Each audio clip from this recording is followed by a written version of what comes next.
Assalamualaikum warahmatullahi wabarakatuh. Saya di sini akan menjelaskan salah satu ayat Al-Quran yang menjadi dasar hukum gharar, yang mana Quran surah Al-Baqarah 188. Bismillahirrahmanirrahim. Wala ta'kulu amwalakum bainakum bil batili wa tutlu biha ilal hukami litakulu fariqam min amwalin nas bil ismi wa antum ta'lamun, yang artinya, dan janganlah kamu makan harta di antara kamu dengan jalan yang batil, dan janganlah kamu membawa urusan harta itu kepada para hakim, supaya kamu dapat memakan sebagian dari harta orang lain dengan jalan dosa, padahal kamu mengetahuinya. 3. Makna mufradat atau kosakata yang penting.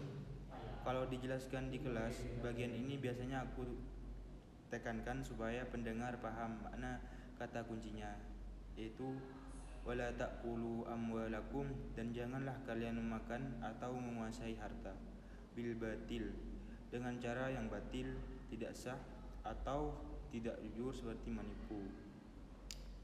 Wa tutlu biha ilal hukami, yaitu membawa perkara harta ke hakim dengan maksud manipulasi, bil ismi, dengan dosa, wa antum ta'lamun, padahal kalian sadar itu adalah salah.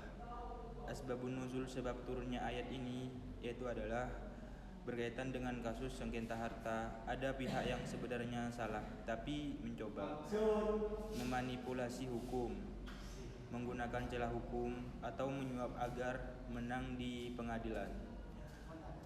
Allah menurunkan ayat ini sebagai peringatan keras bahwa walaupun keputusan hakim terlihat sah secara hukum, jika caranya batil tetap haram di sisi Allah. Ini sangat relevan dengan praktik ekonomi dan transaksi yang terlihat legal tapi isinya curang. Terus tafsir ayat, penjelasan makna. Kalau dijelaskan pelan-pelan ke audien, intinya begini.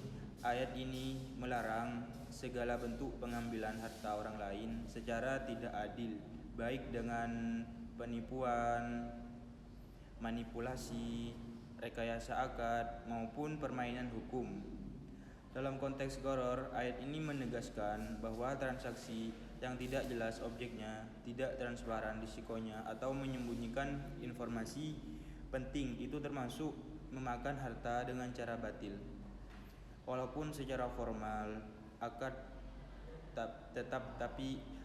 tapi kalau ada ketidakjelasan yang disengaja, maka akad itu rusak secara moral dan syariat.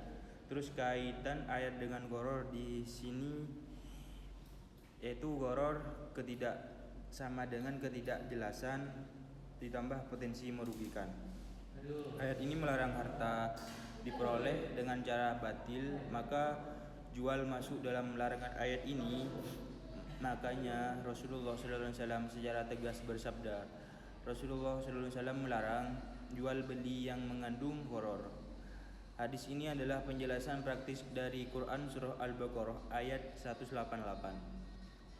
Terus yang terakhir kesimpulannya, yaitu Quran surat Al-Baqarah ayat 188 menegaskan bahwa keadilan dan kejujuran adalah fondasi utama dalam muamalah Islam. Tidak hanya melihat atau tidaknya akad, tetapi juga cara dan isi akad tersebut. Transaksi yang mengandung gharar termasuk memakan harta secara batil karena mengandung unsur ketidakjelasan dan potensi penipuan. Oleh karena itu, larangan gharar bertujuan menjaga keadilan, melindungi pihak yang lemah, dan menciptakan sistem ekonomi yang sehat, serta beretika sesuai syariat Islam. Sekian penjelasan dari saya. Kurang maafnya mohon maaf.